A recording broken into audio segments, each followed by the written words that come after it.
Les amis, bonsoir les amis, bienvenue dans le débrief en bref. Donc voilà, on va parler déjà de la première mi-temps. La première mi-temps, on va dire, il y a eu 2 occasions pour le Real Madrid et une occasion pour le Celta Vigo, et notamment celle du Celta Vigo. C'est celle qui a emmené le but du Real Madrid.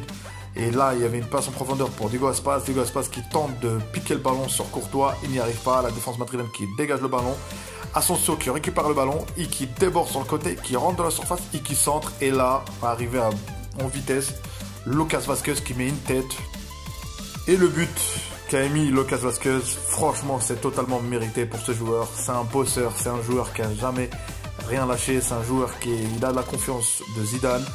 Et franchement, Zidane peut le remercier et lui peut remercier Zidane. Et c'est mérité pour son but, pour l'ensemble des matchs qu'il a effectué avec le Real cette saison. En tout cas, je suis ravi pour lui. Maintenant, on va parler de Modric. Modric, c'est exceptionnel. Franchement, c'est les derniers matchs que je regarde de Modric. C'est exceptionnel. Les gestes techniques, les talonnades. À son niveau aujourd'hui, au niveau talent pur, il n'y a plus grand monde. Donc voilà, on va profiter de ce joueur. J'espère qu'il va re-signer au Real. Et il a le mérite d'être motivé parce que cette personne a gagné. Il a gagné tout avec le Real Madrid. Donc heureusement, il est encore au Real. Les amis, place à la deuxième mi-temps. Franchement, maîtrisé de la part du Real Madrid. Celta Vigo n'a pas vraiment su réagir. À part, je ne sais pas s'il y a eu le tournant du match, la blessure de Diego Aspas. Mais franchement, maîtrisé. Je vais souligner quelques joueurs sur la deuxième mi-temps. Honnêtement, Nacho a fait un match franchement exceptionnel.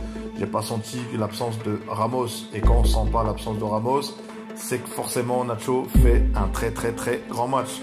Bien mérité pour lui. Maintenant, on va parler de Mendy. Mendy, globalement, en défense, il a fait un bon match au niveau défensif. Mais offensivement, j'ai trouvé qu'il y avait beaucoup de déchets, beaucoup d'erreurs, beaucoup de passes ratées. J'avais l'impression qu'il avait du mal à suivre la technicité du Real des joueurs comme Modric, comme Kroos.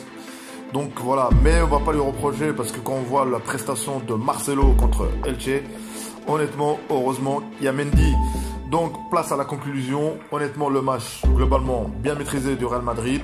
On va retenir 2 joueurs, Asensio et Lucas Vázquez. Les deux se sont fait une passe d'aise et un but chacun. Donc franchement, la place des 2 joueurs les meilleurs du match, c'est mérité pour eux. Et Modric aussi, Modric, quelle exception, c'est le talent pur, les talonnades. J'ai l'impression de voir un mélange de Zidane et Iniesta quand il fait ses gestes techniques, ses extérieurs du pied. Honnêtement, heureusement que ce joueur est encore là. Il y en a peu qui sont à ce niveau comme lui, et surtout à son âge. Donc voilà, le Real est leader ce soir en attendant le match de Deportivo Alavés contre l'Atlético de Madrid. Le Real a 2 points d'avance. En attendant, mais même l'Atlético a 2 matchs en retard.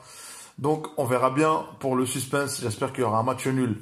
Les amis, c'était le débrief en bref. Prenez soin de vous. À plus tard.